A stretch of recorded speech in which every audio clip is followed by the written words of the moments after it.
మేడ్చల్ మండలంలో రైతు రుణమాఫీ రావాల్సిన 1400 మంది రైతులు ఉంటే కేవలం 500 మందికి మాత్రమే రుణమాఫీ చేసి కాంగ్రెస్ ప్రభుత్వం గొప్పలు చెప్పుకుంటోందని బీఆర్ఎస్ పార్టీ నాయకులు అన్నారు.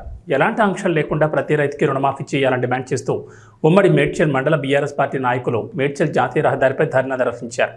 అనంతరం మేడ్చల్ తహసీల్దార్ కార్యాలయం వరకు ర్యాలీగా బయలుదేరుతూ తహసీల్దార్ కార్యాలయంలో వినతిపత్రం అందజేశారు. ఈ సందర్భంగా పలువురు బీఆర్ఎస్ పార్టీ నాయకులు మాట్లాడుతూ అరకొర మందికి రుణమాఫీ చేసి రైతులందరికీ రుణమాఫీ చేస్తామని కాంగ్రెస్ ప్రభుత్వం గొప్పలు చెప్పుకోవడం సిగ్గుచేటన్నారు. ఇచ్చామంటే ఇచ్చామని కొంతమందికి రుణమాఫీ చేసి రాష్ట్రంలోని రైతులందరికీ రుణమాఫీ చేస్తామని కాంగ్రెస్ ప్రభుత్వం గొప్పలు చెప్పుకుంటుందని ఎద్దేవా చేశారు. ఎలాంటి ఆంక్షలు లేకుండా రైతులందరికీ రుణమాఫీ చేసే వరకు బీఆర్ఎస్ పోరాటం చేస్తుందన్నారు.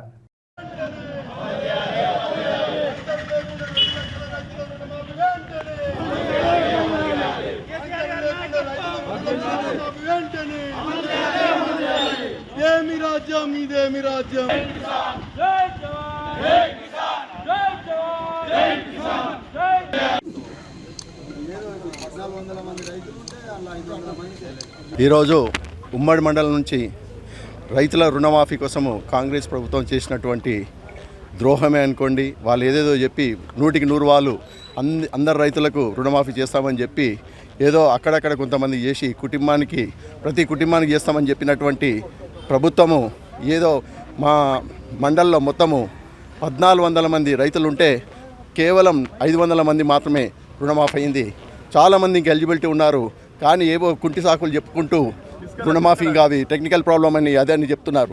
కాబట్టి వాటికి ఒకటే మేము రిక్వెస్ట్ చేసేది, మీరు ఎలాగైనా సరే ప్రతి ఒక్కరికి రుణమాఫీ చేసినప్పుడే వరకు మా యొక్క ధర్నా ఇదే విధంగా కొనసాగుతుందని చెప్పి ఈ సందర్భంగా మనం చేస్తున్నాం.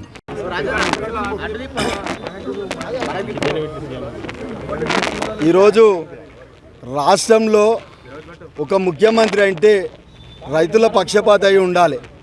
గతంలో కేసీఆర్ గారు రైతులను ఏనాడు కూడా కంట తడి పెట్టకుండా రైతులను కంటికి రెప్పలా కాపాడుకున్న నాయకుడు కేసీఆర్ గారు. మరి రేవంత్ రెడ్డి గారు ఆ రోజు ఏం చెప్పారు? కేసీఆర్ గారు ₹1,00,000 రుణమాఫీ అంటే అంతకు మించి 2 లక్షల రూపాయలు రుణమాఫీ అని రేవంత్ రెడ్డి గారు చెప్పారు. మరి ఈరోజు ఏం చేశారు? ఇప్పుడే మా రాజమల్లారెడ్డి గారు చెప్పినట్టుగా మరి మండలంలో 1400 మంది రైతులు ఉంటే మరి 900 మంది ఏం అన్యాయం చేశారు మీకు? 900 మందికి ఎందుకు రుణమాఫీ కాలేదు? నా పరిస్థితికి వస్తే నేనే 36,000 రూపాయలు రుణం తీసుకుంటే 36,000 కాలేదు.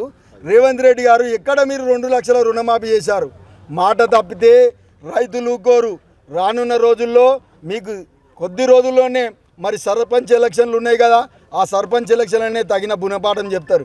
ఎందుకంటే ఇలా పెద్ద ఎత్తున రైతులు మరి గుండ్లపోచంపల్లి మున్సిపాలిటీ నుండి, మేడ్చల్ మున్సిపాలిటీ నుండి, మా మేడ్చల్ మండల్ రూరల్ నుండి పెద్ద ఎత్తున ఇక్కడికి వచ్చిన వాళ్ళు ప్రతి ఒక్కరు రైతే. మీరు ఏదో కార్యకర్తలు కావాలని మట్టి జల్లి మాయ చేసి ఆ ఆలోచన మాకు ఉండదు. మరి రేవంత్ రెడ్డి గారు మీరు ఇచ్చిన హామీ 6 హామీలలో ఒక బస్సు ఫ్రీ తప్ప ఏ హామీ కూడా నెరవేర్చలే. ప్రజలందరూ గమనిస్తారు. ఈ 8 నెలలలో ప్రజలకు మీ మీద మంచి అభిప్రాయమే వచ్చింది. రానున్న రోజుల్లో తగిన గుణపాఠం చెప్తారు. ఎక్కడ పోయి అడిగినా మాకు సారే కావాలి, కేసీఆరే కావాలని ప్రతి రైతు అంటుండు. రైతు ఏడ్చిన రాజ్యం ఉండదు, ఎద్దేడ్చిన యువతం ఉండదు అని మీకు తెలుసు. మరి ప్రజలను ఇబ్బంది పెట్టి మరి మాట తప్పిన మాటలు పెట్టి రైతులకు ఆకాంక్షలు పెట్టి ఐటీ కడితే ఇయ్యం, తెల్ల రేషన్ కార్డు ఉంటే ఇయ్యం, అది ఏదో ముందే చెప్పాలి. రుణమాఫీ అన్నప్పుడు తెల్ల రేషన్ కార్డు లేని వాళ్ళకు రుణమాఫీ చేయము, ఐటీ కట్టిన వాళ్ళకు రుణమాఫీ చేయమని ముందే చెప్పాలి. ప్రతి ఒక్క రైతుకు 2 లక్షల రుణమాఫీ అంటివి ఈరోజు రైతులను నడ్డిడిసే పెడితివి. ఎందుకంటే నువ్వు రుణం మాఫీ చేయకపోతేవి అక్కడ రైతులకు వడ్డీ పెరగబట్టే. మరి రైతు ఏం కావాలి?